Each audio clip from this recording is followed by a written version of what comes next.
Mobile അന്യമായ കാലത്ത് എനിക്കൊരു phone call വരികയെന്നത് തന്നെ നെഞ്ചിടിപ്പേറുന്ന കാര്യമാണ്. ഇനി വീട്ടിൽ ആർക്കെങ്കിലും എന്തെങ്കിലും ആരോഗ്യ പ്രശ്നം. ചിന്തകൾ അതിരുവിടുന്നതിന് മുമ്പ് സൂര്യ തന്നെ പറഞ്ഞു വൈകിട്ട് ചെന്നാൽ മതിയെന്ന്. അത് കേട്ടപ്പോൾ ചെറിയൊരാശ്വാസം. എന്നാലും എന്തിനായിരിക്കും ചെല്ലാൻ പറഞ്ഞത്? ആലോചന കാടുകയറിക്കൊണ്ടിരിക്കുമ്പോഴാണ്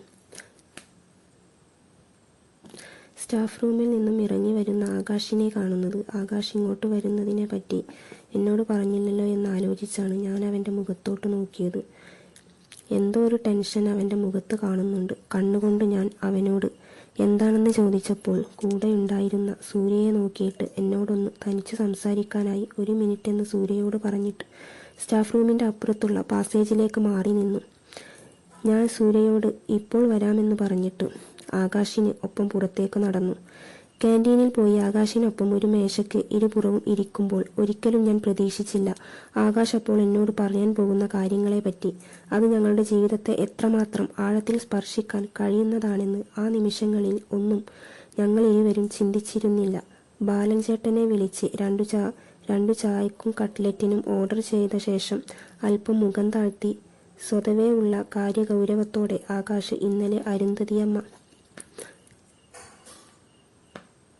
എൻ്റെ വീട്ടിൽ പോയതും തുടർന്ന് നടന്ന കാര്യങ്ങളുമൊക്കെ പറയുമ്പോൾ എൻ്റെ മനസ്സിലേക്ക് കൂടുകൂട്ടിയ കെട്ടിപ്പിടിച്ച ഇരുട്ടിനപ്പോൾ മരവിക്കുന്ന തണുപ്പായിരുന്നു. ഒന്നും തന്നെ എൻ്റെ മനസ്സിൽ പതിയുന്നുണ്ടായിരുന്നില്ല. എൻ്റെ പഠിത്തം തീർന്നു എന്നെനിക്കുറപ്പായി. പരീക്ഷ കഴിഞ്ഞു. ഞാൻ പറയാൻ വച്ചിരുന്ന കാര്യം മൂന്നാമതൊരാൾ പറഞ്ഞറിഞ്ഞാൽ ഇനി എനിക്കൊന്നും സംസാരിക്കാനുണ്ടാവില്ല. ഇനി വീട്ടിൽ പോയി എന്തു പറയും? ആകാശ് പറയുന്നതിനപ്പുറം അവിടെ എന്താണ് സംഭവിച്ചിട്ടുണ്ടാവുക എന്നറിയാഞ്ഞിട്ട് ഉള്ളിലാകെ ഒരു എരിപൊരി സഞ്ചാരമായിരുന്നു. എൻ്റെ ഉള്ളെരിയുന്നത് ആകാശിന് മനസ്സിലാകുന്നത് കൊണ്ട് തന്നെ കൂടുതലൊന്നും എനിക്ക് പറയാനില്ലായിരുന്നു. വീട്ടിലെ സത്യാവസ്ഥ അറിയാഞ്ഞിട്ട് ഉള്ളാകെ എരിപൊരി സഞ്ചാരം ആയിരുന്നതിനാൽ ഉച്ച കഴിഞ്ഞുള്ള ക്ലാസ്സിൽ പഠിപ്പിച്ചതൊന്നും തലയിൽ കയറുന്നില്ലായിരുന്നു. ഇതുവരെ ഉണ്ടായിരുന്ന സന്തോഷമെല്ലാം എവിടെയോ നഷ്ടപ്പെട്ട പോലെ. ആകാശിനും ഇതിനൊരു അഭിപ്രായം പറയാൻ ബുദ്ധിമുട്ടായി. ക്ലാസ്സിൽ ശ്രദ്ധിക്കാൻ പറ്റാത്തതിനാൽ തന്നെ സമയം നീങ്ങുന്നതേയില്ലായിരുന്നു. എങ്ങനെയൊക്കെയോ വൈകുന്നേരമാക്കി പുറത്തിറങ്ങിയപ്പോൾ ആകാശ് തിരികെ വന്നെന്നെ കാത്തു നിൽക്കുന്നുണ്ടായിരുന്നു. എത്രയെല്ലാം സമാധാനിക്കാൻ ശ്രമിക്കുമ്പോഴും എൻ്റെ ഉള്ളിലിരുന്നാരോ ശക്തമായ വാണിംഗ് നൽകുന്നുണ്ടായിരുന്നു. ആകാശിനോടൊപ്പം ബസ് സ്റ്റോപ്പിലേക്ക് നടക്കുമ്പോൾ ഇനിയൊരു തിരിച്ചുവരവ് ഉണ്ടാകുമോ എന്നു തന്നെ എനിക്കറിയില്ലായിരുന്നു. ബസ് സ്റ്റോപ്പിലുള്ള STT ബൂത്തിൽ കയറി ആകാശിൻ്റെ അച്ഛനെ വിളിച്ചു സംസാരിച്ചപ്പോൾ നടന്ന സംസാരത്തെപ്പറ്റി ഏകദേശ ധാരണ കിട്ടിയത് തന്നെ. പപ്പ കൂടുതലൊന്നും പറഞ്ഞില്ലെന്നു അച്ഛൻ പറഞ്ഞു. മോളോട് സംസാരിച്ചിട്ട് തീരുമാനം അറിയിക്കാമെന്നാണ് അവരോട് പറഞ്ഞിരിക്കുന്നതെന്ന് അച്ഛൻ പറഞ്ഞു. അമ്മ പെട്ടെന്നുള്ള തീരുമാനമായതിനാൽ അച്ഛനൊന്നും തന്നെ പറയാൻ കഴിഞ്ഞില്ല. അതാണെന്നെ അറിയിക്കാതെ ഇരുന്നതെന്നൊക്കെ പറഞ്ഞെന്നെ കുറെ സമാധാനിപ്പിച്ചു.